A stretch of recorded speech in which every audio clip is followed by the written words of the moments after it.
Good morning students. हमने वर्ण के बारे में पढ़ा था, एक बार उसका फिर से रिवीजन कर लेते हैं। सबसे पहले आता है वर्ण की परिभाषा। तो वर्ण क्या होते हैं? तो वर्ण वह छोटी छोटी ध्वनि होती है जिसके और टुकड़े नहीं किए जा सकते, उसे वर्ण कहते हैं। यानी वर्ण वह छोटी छोटी ध्वनि होती है जिसके हम और टुकड़े नहीं कर सकते, उसे वर्ण कहते हैं। कि वर्ण होते हैं उनके और टुकड़े नहीं किए जा सकते, उनके पहले से अधिक टुकड़े नहीं हो सकते। वर्ण के भेद, वर्ण के दो भेद होते हैं, स्वर और व्यंजन। स्वर किसे कहते हैं? स्वर वे होते हैं जिनको बोलने में किसी की सहायता नहीं लेनी पड़ती, ये स्वतंत्र रूप से बोले जाते हैं। स्वर क्या होते हैं? जिनको बोलने में किसी की सहायता नहीं लेनी पड़ती। जब बोलते हैं तो किसी की सहायता नहीं लेनी पड़ती। क्यों नहीं लेनी पड़ती? क्योंकि ये स्वतंत्र रूप से बोले जाते हैं। तो स्वर वे होते हैं जिनको बोलने में किसी की सहायता नहीं लेनी पड़ती है, ये स्वतंत्र रूप से बोले जाते हैं, उन्हें स्वर कहते हैं। अब बात आती है स्वर की संख्या की। तो स्वर की संख्या 11 होती है। 11 कौन सी है? आ ई उ री ए ऐ ओ औ, ये हैं। ये स्वर किस में आते हैं? वर्ण में आते हैं। अब देखो, इनके और टुकड़े हम नहीं कर सकते, इनके और टुकड़े हो ही नहीं सकते, इसलिए इनको क्या कहते हैं? वर्ण कहते हैं। लेकिन ये स्वतंत्र रूप से बोले जाते हैं, इनको बोलने में किसी की सहायता नहीं लेनी पड़ती, इसलिए इनको स्वर भी कहा जाता है। अब बात आती है स्वर के भेद। स्वर के 3 भेद होते हैं, ह्रस्व स्वर, दीर्घ स्वर और प्लुत स्वर। यहाँ तक तो हमने पढ़ा था वर्ण की परिभाषा। ये हो गए वर्ण के भेद, स्वर और व्यंजन। हमने स्वर के बारे में पढ़ा था। स्वर किसे कहते हैं? जिनको बोलने में किसी की सहायता नहीं लेनी पड़ती है, स्वतंत्र रूप से बोले जाते हैं। ये हो गई स्वर की परिभाषा। अब बात आती है स्वर के भेद। वर्ण के भेद में सबसे पहले स्वर ही पढ़ रहे हैं। स्वर, अब आता है स्वर की परिभाषा और उसके भेद। अब भेद की बात आती है। 3 भेद होते हैं, ह्रस्व स्वर, दीर्घ स्वर और प्लुत स्वर। 3 स्वर हो गए।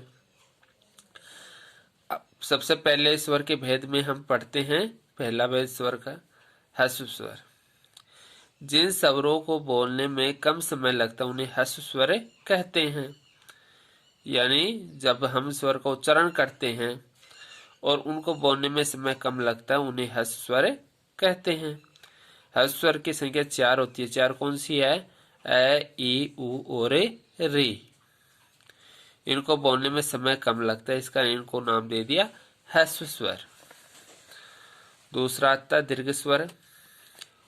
वे स्वर जिनको बोलने में ह्रस्व स्वर से दुगुना समय लगता है। ह्रस्व स्वर से कितना समय लगेगा? दुगुना समय लगेगा। याद रखना, ह्रस्व स्वर से दुगुना समय लगता है, उन स्वर को दीर्घ स्वर कहते हैं। तो वे स्वर जिनको बोलने में ह्रस्व स्वर से दुगुना समय लगता है उन्हें दीर्घ स्वर कहते हैं। ह्रस्व स्वर से दुगुना समय लगता है दीर्घ स्वर में। दीर्घ स्वर की संख्या वो 7 होती है। 7 कौन सी है? आ ई उ ए ऐ ओ औ, ये 7 होते हैं संख्या में, याद रखना। तीसरे प्रकार के स्वर आते हैं प्लुत स्वर। प्लुत स्वर कौन से होते हैं? प्लुत स्वर वे स्वर होते हैं जिनको बोलने में ह्रस्व स्वर से तिगुना, देखो प्लुत स्वर में कितना समय लगता है? ह्रस्व स्वर से तिगुना समय लगता है और दीर्घ स्वर से दुगुना समय लगता है। यानी ह्रस्व स्वर में कम समय लगता है, वो तो जो समय कम लगता है वो ह्रस्व स्वर कहलाते हैं।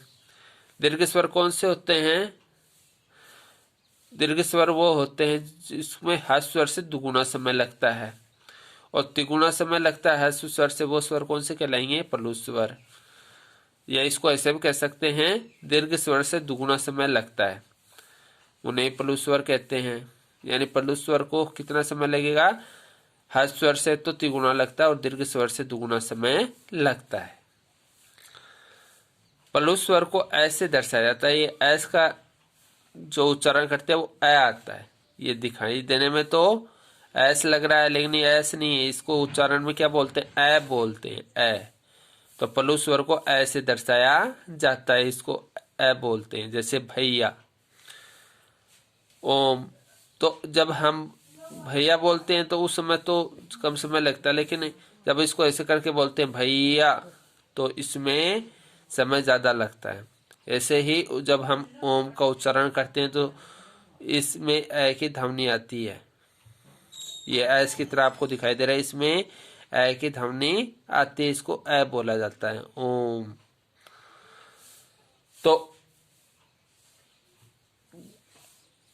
जिन स्वरों को बोलने में ह्रस्व स्वर से तो तिगुना समय लगे और दीर्घ स्वर से दुगुना समय लगे, उन्हें पल्लू स्वर कहते हैं।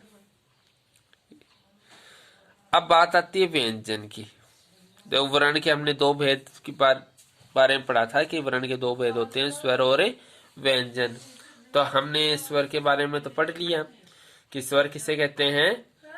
जो स्वतंत्र रूप से बोले जाते हैं, जिनको बोलने में किसी की सहायता नहीं लेनी पड़ती। फिर हमने स्वर के भेद के बारे में पढ़ा है। स्वर के कितने भेद होते हैं?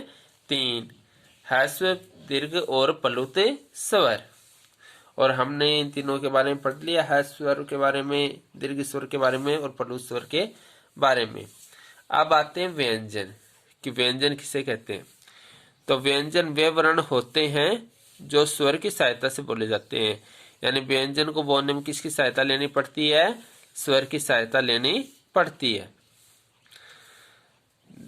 कैसे, मैं बता देता हूं आपको। सबसे पहले देखो, व्यंजन की संख्या होती कितनी है? व्यंजन की संख्या क से लेकर ह तक 33 होती है। क से लेकर के ह तक 33 होती है। अब बात आती है कि व्यंजन स्वर की सहायता से कैसे बोले जाते हैं। इसमें देखो, क के नीचे हलंत लगा हुआ है और ह के नीचे भी हलंत लगा हुआ है। तो इसका मतलब क और ह क्या है? आधे हैं। क और है क्या है? आधे हैं। ये पूरे कब बनेंगे? जब इनमें स्वरे जुड़ जाएंगे। यदि क के अंदर ए जुड़ गया तो क हो गया, आ जुड़ेगा तो का हो जाएगा, ई जुड़ेगा तो की हो जाएगा, ऊ जुड़ेगा तो कु हो जाएगा, ए जुड़ेगा तो के हो जाएगा। तो कहने का मतलब ये किससे बोले जा रहे हैं? स्वर से बोले जा रहे हैं। ऐसे ही है, ये क्या है? आधा है। पूरा कब होगा? जब इसमें ए जुड़ेगा तो ये है पूरा हो जाएगा, ये हलंत हट जाएगा ए जुड़ने पर। आ हो जाएगा तो हा हो जाएगा, ई जुड़ेगा तो ही हो जाएगा, ऊ जुड़ेगा तो हु हो जाएगा, ए जुड़ेगा तो हे हो जाएगा, आई जुड़ेगा तो हई हो जाएगा। तो इस प्रकार से स्वर से ही ये क्या होते हैं? पूरे होते हैं। तो व्यंजन वो होते हैं जिनको बोलने में स्वर की सहायता लेनी पड़ती है। तो यहाँ पर अब समझ में आ गया होगा आपके कि व्यंजन किसे कहते हैं और ये किस प्रकार से पूरे होते हैं। व्यंजन की संख्या याद रखनी है, कैसे लेकर है तक 33 होती है। अब बात आती है अक्षय त्रय ज्ञेय की, कि इनको इसमें शामिल क्यों नहीं किया गया? क्योंकि इनको अलग नाम दे दिया गया है। इनको नाम दिया गया है संयुक्त वर्ण। संयुक्त वर्ण क्या होते हैं? जो दो वर्णों के योग से मिलकर बनते हैं। ये भी व्यंजन के अंतर्गत आते हैं, लेकिन इनको अलग नाम दे दिया गया है संयुक्त वर्ण, क्योंकि दो वर्णों का योग हो गया इसमें। अब देखो, संयुक्त वर्ण कौन से? अक्षय, अक्षय दो वर्णों के योग से मिला है, और शय।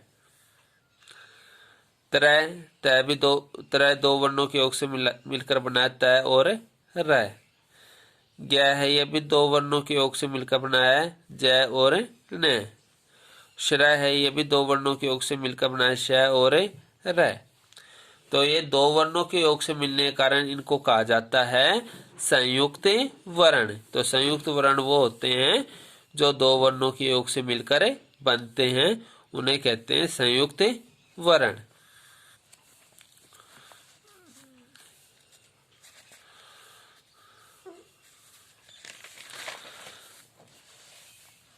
अब आप बात आती है व्यंजन के भेद की कि व्यंजन के कितने भेद होते हैं और कौन कौन से होते हैं।